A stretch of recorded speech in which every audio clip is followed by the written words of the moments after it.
السلام عليكم. معلش يا جماعة كلمتين كده في السريع، مش هطول عليكم، حتى احتمال دوت يبقى شورت ما يكونش فيديو. بسرعة كده عايزة اتكلم على سماح، صاحبة قناة يوميات سماح واخت مدام هناء. شفت لها فيديو من شوية. مش هقول زي بقول كل مرة ان العنوان بتاعها لازم لازم لازم يكون غير مضمون الفيديو، لو حتى جزء منه.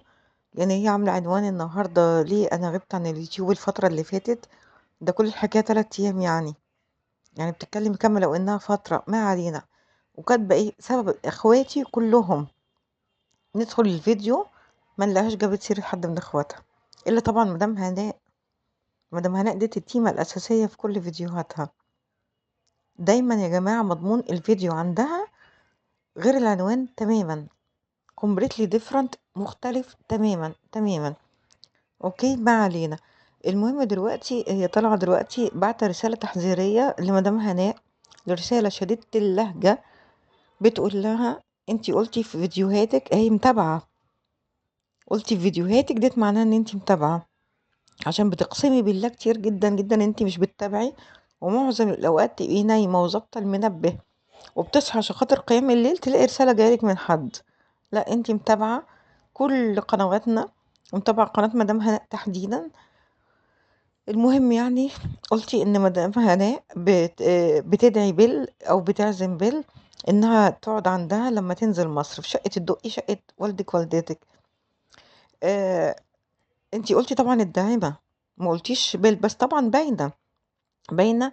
قلت لها شقة ابويا وامي مش اي حد يدخلها. عملتي حركات بادي لانجوج كده، حركات كده بجسمك، دي كلها حركات تحذيرية ان لا ما تستضيفهاش، ومش اي حد يدخل شقة ابونا وامنا. يعني انتي بتتكلمي على واحدة، يعني بتتكلمي عن شقة أبوكي وأمك، وفي نفس الوقت بتتكلمي على واحدة، أكتر واحدة. يعني أقولك إيه، بس يعني واقفة في صف أبوكي وأمك الله يرحمهم من غير ما تشوفهم. لما يجي يتقال عليهم حرامية، حفافين، بتوع حلاوة، بتوع عرايس، واكلين ناسهم، سارقين اخواتهم، الكلام ده كله باللي ديت اللي مش عاجباكي.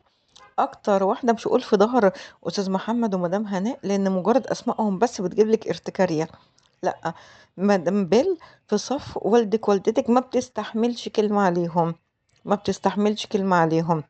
مش عشان خاطر توفاهم الله، ولا عشان خاطر هم مش موجودين على الساحه عشان خاطر يردوا على نفسهم، لا. هي شايفه طالما رب استاذ محمد ومدام هناء بالطريقه ديت يبقى اكيد ناس محترمين، ناس فوق الوصف.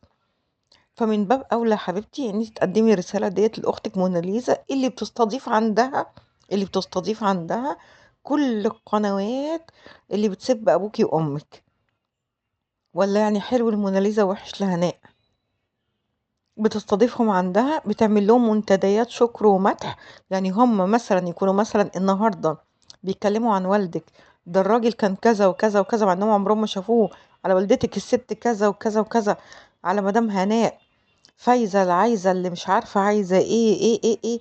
بناتها الحوامل من غير ما يتجوزوا بيتكلموا على أستاذ محمد، على مراته، على الثلاث بناته المحترمين، بيتكلموا عليهم كلهم، دي تستضيفهم عادي. لكن مادام تستضيف بل، لا طبعا ده غير عادي. بصي يا حبيبتي، صدقتيني لما قلت لك ان انتي بتكيلي بمكيالين، وما تقوليش هنا شقة ابويا وامي وديت قناة منى الخاصة، لا. لا، الموضوع كله واحد، الموضوع كله واحد، والامر الحلال لا يتجزأ. راجعي نفسك راجعي نفسك راجعي نفسك. انتي كل يوم بتعملي خسارة جديدة لاخواتك، وبتخسريهم اكتر وبتبعدي اكتر، وللغريب اني فاكرة ان هم اللي بيبعدوا، هم اللي عاملين المسافات. راجعي نفسك يا سماح. يلا يا جماعة، السلام عليكم.